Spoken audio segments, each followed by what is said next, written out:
Bom dia, nono ano! Beleza? Nós vamos à nossa aula de número 5, uma aula super importante, né? Para a gente ficar antenado, entender e compreender. Página 172, capítulo 12, né? O regime militar no Brasil. Época muito difícil, época terrível, né, para o povo brasileiro.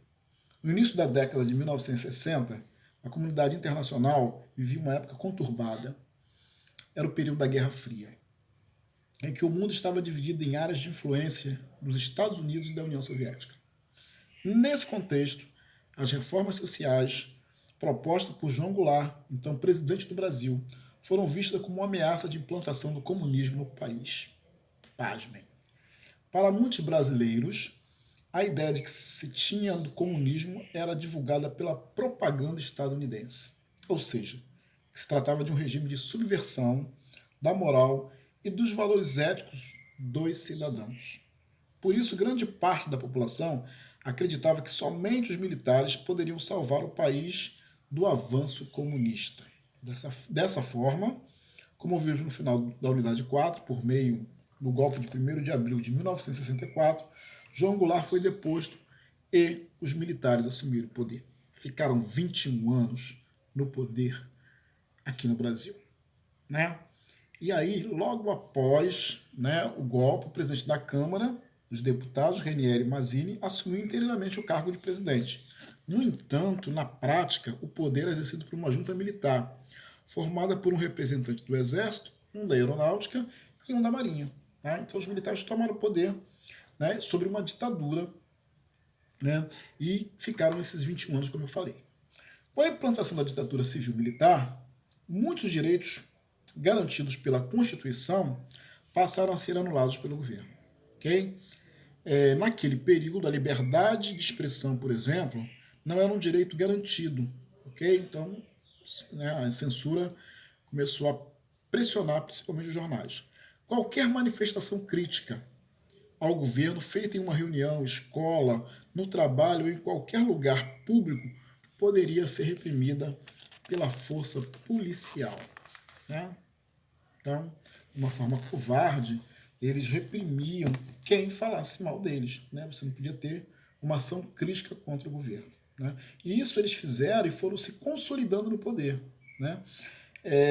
E aí, através dessa consolidação, eles instituíram uma forma de governar por decreto. E criaram vários atos institucionais. Né? O AI-5, o AI-2, AI-3, AI-4, até o AI-5, que foi o pior. No AI-1, proporcionava o poder de caçar mandatos e suprimir direitos políticos. Então, eles fecharam o Congresso.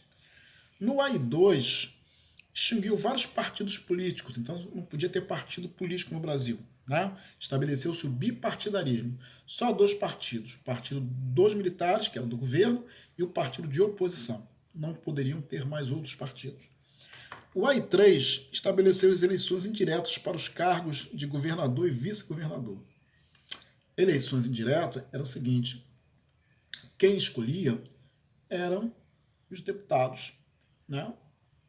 Ou os militares, ok? Dependendo da situação, os militares. O AI-4, Congresso Nacional, né? Convocou o Congresso Nacional para a elaboração de uma nova Constituição Federal, ok? E o AI-5, que foi o pior, suspendeu o direito de habeas corpus, regulamentou a censura prévia nos meios de comunicação e deu plenos poderes ao presidente para cancelar direitos políticos, públicos e privados. Né? Então, assim, o presidente podia tudo. Né? Podia chegar na tua casa, sair entrando, quebrando, mandava os policiais na sua casa, mandava exército. Se você fosse de oposição, você ia sofrer as penas da lei que eles impuseram sobre nós. Né? E fizeram vários mecanismos de controle. Né? Eles tinham um Serviço Nacional de Informação, SNI, que ficava vigiando as pessoas. Né? Inclusive os vizinhos caguetavam, né? Delatavam os próprios vizinhos para ficar bem com o governo. Né? Covardia isso. Caguete é uma situação terrível. Né? Então, essa prática de governos militares foi em toda a América Latina, patrocinado pelos americanos. Né? Os americanos, os estadunidenses, eles queriam dominar a América. com medo de um avanço do comunismo, porque eles pregavam o comunismo como uma coisa ruim, uma coisa perigosa, né? E aí foi terrível, teve uma oposição, né, chamada de Anos de Chumbo no Brasil. Em março de 1967, eles criaram uma Lei de Segurança Nacional, que tinha como objetivo, né, um dos objetivos principais, impedir o suposto avanço do comunismo e reforçar a segurança interna do país para garantir o desenvolvimento nacional. Ok? Bem, e aí com muita censura, né, as pessoas não podiam dar opinião, não podiam se reunir, os jornais eram censurados, as revistas e a televisão, filmes. Tinha uma pessoa que era encarregada para olhar o filme antes, olhar a novela antes, para saber se tinha alguma coisa contra o governo, né? E houve muita repressão contra as pessoas que eram contra eles. E muitas pessoas foram mandadas embora do Brasil, né? Houve exílio. Aquelas pessoas que não foram exiladas foram torturadas e mortas. E os corpos não foram encontrados até hoje. Os militares dizem que foi uma época de ouro, uma época boa, né? Para eles, né? E também pregou-se o milagre econômico, que o Brasil estava crescendo, que o Brasil estava se desenvolvendo, mas na verdade o Brasil estava aumentando a sua dívida externa. Eles estavam pegando dinheiro emprestado para fazer obras faraônicas, como, por exemplo, a ponte Rio-Niterói e a Transamazônica, uma estrada que corta quase toda a Amazônia, né? Diziam que era um milagre do milagre econômico.